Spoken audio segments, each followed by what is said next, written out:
Pada zaman dahulu kala, hiduplah seorang putri bernama Purbasari. Dia merupakan anak bungsu dari Prabu Tapak Agung yang merupakan raja kerajaan Pasir Batang.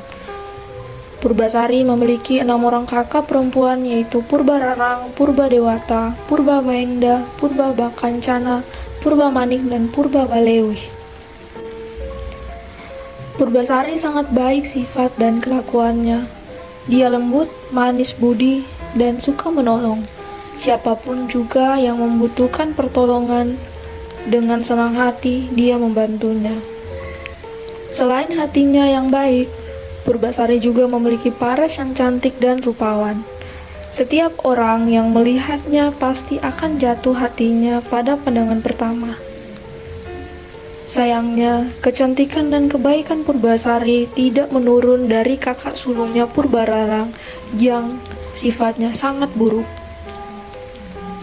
Walaupun cantik, Purbararang sangat kasar, sombong, kejam, dan iri hati terhadap siapapun, termasuk adiknya Purbasari. Setelah bertakhta dalam waktu yang cukup lama, Prabu Tapak Agung berniat untuk menurunkan tahtanya kepada anaknya.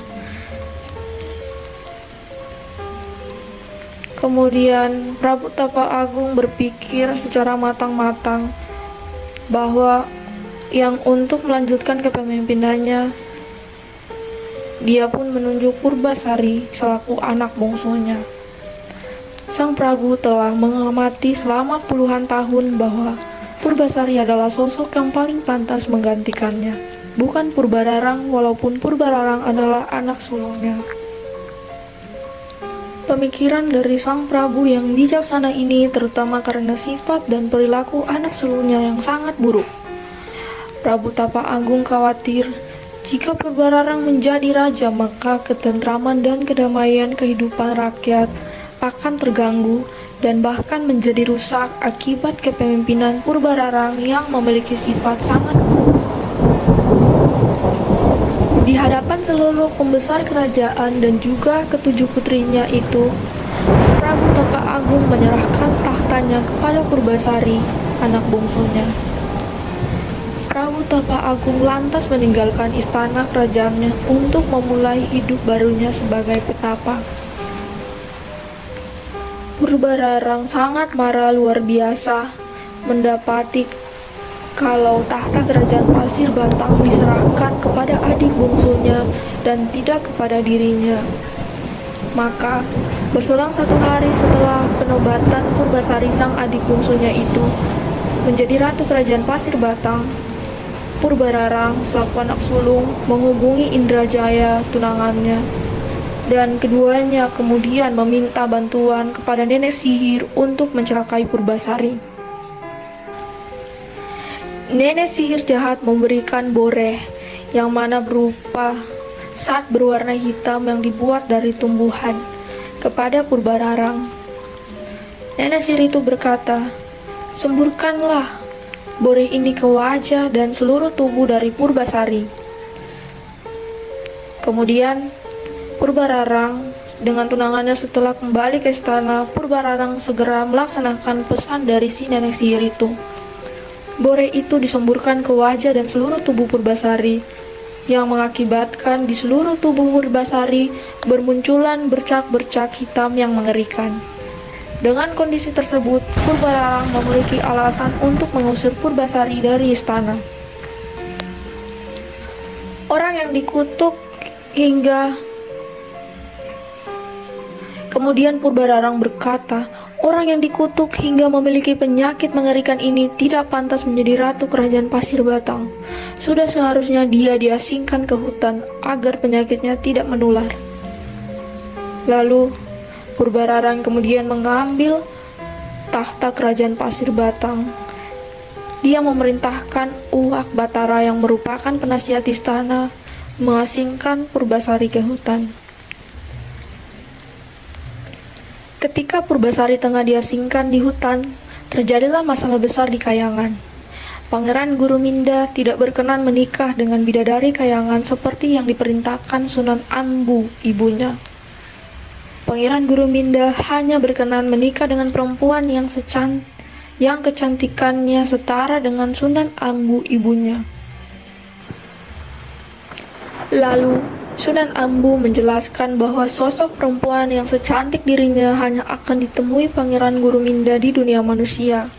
Namun, jika Pangeran Guruminda bersikeras ingin menemui wanita sesuai keinginannya itu, dia harus pergi ke dunia tidak dalam bentuk Pangeran Guruminda yang gagah dan tampan, melainkan harus dalam wujud penyamaran berupa luntung. Kata Sunan Ambu, "Luntung Kasarung itu namamu. Apakah engkau bersedia melakukannya?" Kemudian Pangeran Guruminda menyatakan bahwa ia bersedia.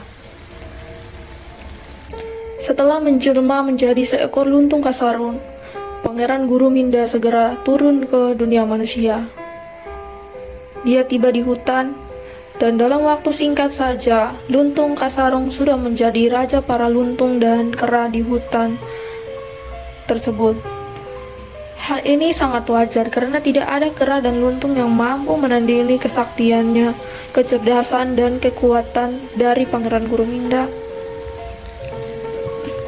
Luntung Kasarung mengetahui keburukan dan kekejaman dari Purbararang yang bertahta sebagai ratu di kerajaan Pasir Batang. Luntung Kasarung atau Pangeran Guruminda benar-benar ingin memberi pelajaran kepada ratu yang kejam tersebut. Maka ketika dia mendengar rencana Purbararang mencari hewan kurban di hutan, Luntung Kasarung membiarkan dirinya ditangkap oleh orang-orang suruhan Purbararang. Sebelum dijadikan hewan kurban, Luntung Kasarung tiba-tiba mengamuk dan menimbulkan kerusakan di istana Pasir Batang. Para prajurit kerajaan Pasir Batang yang berniat menangkapnya dibuat tidak berdaya. Kalang kabut semuanya yang berniat meringkusnya. Luntung Kasarung sepertinya menunjukkan permusuhan dengan semua prajurit kerajaan Pasir Batang. Melihat kondisi prajuritnya yang terus terdesak, Purbararang meminta Uwak Barata untuk menjinakkan Luntung Kasarung. Anehnya, saat Uwak Barata maju ke medan laga, Luntung Kasarung seperti tidak berniat menyakiti Uwak Barata. Dia menghendaki Purbasari akan tewas di mangsa Luntung Kasarung yang dianggapnya sebagai hewan buas ketika dibawa ke hutan di mana Purbasari diasingkan. Uwak Batara Lengser membawa Luntung Kasarung ke hutan di mana Purbasari diasingkan. Uwak Barata Lengser yakin bahwa Luntung Kasarung bukanlah hewan biasa. Oleh karena itu, dia memberikan pesan kepada Luntung Kasarung saat mereka bertemu dengan Purbasari. "Luntung, putri yang saat ini ada di depanmu adalah putri dari Prabu Tapa Agung. Ia adalah putri yang baik hati dan seharusnya menjadi ratu kerajaan Pasir Batang. Hanya karena kekuatan jahatlah dia diasingkan dan tersingkir ke hutan ini. Oleh karena itu, hendaklah engkau menjadi junjungan kami ini." Maka, setelah mendengar hal tersebut, Luntung Kasarung pun menganggukkan kepalanya. Maka, sejak saat itu, Luntung Kasarung menjadi penjaga sekaligus menjadi sahabat dekat Purbasari. Dengan hadirnya Luntung Kasarung di sisinya membuat kesedihan Purbasari perlahan sirna. Dia mendapatkan sahabat yang menghibur dan melindunginya. Untuk memenuhi kebutuhan sehari-hari, Luntung Kasarung memerintahkan para kera untuk membawa makanan dan buah-buahan untuk Purbasari. Kelembutan hati, kebaikan, dan sifat baik Purbasari membuat Luntung Kasarung semakin lama semakin sayang kepada Purbasari, sedangkan sikap tanggung jawab, kepemimpinan, dan kecerdasan dari Luntung Kasarung membuat Purbasari menjadi jatuh cinta. Semakin lama mereka merasa tidak dapat dipisahkan lagi. Tanpa diketahui Purbasari, Luntung Kasarung memohon kepada ibundanya Sunan Ambu untuk dibuatkannya suatu taman yang indah dengan tempat pemandian untuk Purbasari. Sunan Ambu lantas memerintahkan para dewa dan para bidadari turun ke bumi untuk mewujudkan keinginan dari putranya itu. Lalu, para dewa dan bidadari membuatkan taman dan tempat mandi yang sangat indah untuk Purbasari. Pancurannya terbuat dari emas murni, dinding dan lantainya terbuat dari batu pualam. Air telaga yang mengalir berasal dari telaga kecil yang murni bersih dan dengan doa-doa dari para dewa. Para dewa dan bidadari menyebut taman yang indah itu sebagai Jamban Salaka. Selain dibuatkan telaga dan taman yang indah, para bidadari menyiapkan beberapa pakaian indah untuk Purbasari. Pakaian itu sangat indah dan lembut, terbuat dari awan yang lembut dengan hiasan batu-batu permata dari dalam lautan. Tidak ada pakaian di dunia ini yang mampu menandingi keindahan pakaian Purbasari. Kemudian, setelah dibuatkan oleh para dewa dan bidadari itu, mereka kembali ke kayangan. Lalu, Luntung Kasarung mengajak Purbasari ke tempat itu, alias Jamban Salaka. Pada saat melihat telaga dengan pancuran yang indah, Purbasari segera berniat mandi untuk membersihkan diri. Pada saat itulah bore kutukan yang menempel di wajah dan tubuhnya perlahan sirna. Kecantikannya telah kembali. Luntung Kasarung yang melihat hal tersebut menjadi terperangah, tidak menyangka orang yang selama ini disayanginya ternyata wanita yang sangat cantik mempesona. Bahkan kecantikan Purbasari dapat mengalahkan kecantikan dari Sunan Ambu. Luntung Kasarung dan Purbasari sangat senang dengan keadaan ini. Walaupun Purbasari telah kembali ke wujudnya yang cantik rupawan, kasih sayang Purbasari terhadap Luntung Kasarung tidak pernah berkurang, malah bisa dikatakan semakin bertambah. Lalu kabar mengenai kembalinya kecantikan Purbasari itu sampai ke telinga Purbararang. Purbararang tidak percaya dengan berita ini. Dia masih percaya diri karena tahu bahwa bore yang disemburkan kepada Purbasari mengandung kutukan yang sangat jahat dan amat kuat. Purbararang lantas mengajak tunangannya untuk melihat kebenaran berita tersebut yang disebarkan oleh rakyat. Betapa kagetnya dia melihat Purbasari telah kembali ke sosoknya yang cantik rupawan. Purbasari terlihat semakin mempesona dengan balutan pakaian dari para bidadari. Purbararang mulai khawatir. Setelah kembalinya kecantikan adiknya, Purbasari akan mengancam tahta yang saat ini dikuasainya. Dia pun memutar otak mencari cara untuk kembali menyingkirkan adiknya. Bahkan kali ini dia berniat menyingkirkan Purbasari untuk selama-lamanya alias membunuhnya. Purbararang lantas menantang Purbasari untuk beradu panjang rambut. Katanya, jika rambutku lebih panjang dibandingkan rambut Purbasari, maka leher Purbasari harus dipenggal algojo kerajaan. Purbararang pun menelan kekecewaan yang besar setelah terbukti rambutnya yang sebetis kalah panjang dengan rambut Purbasari yang sepanjang tumit.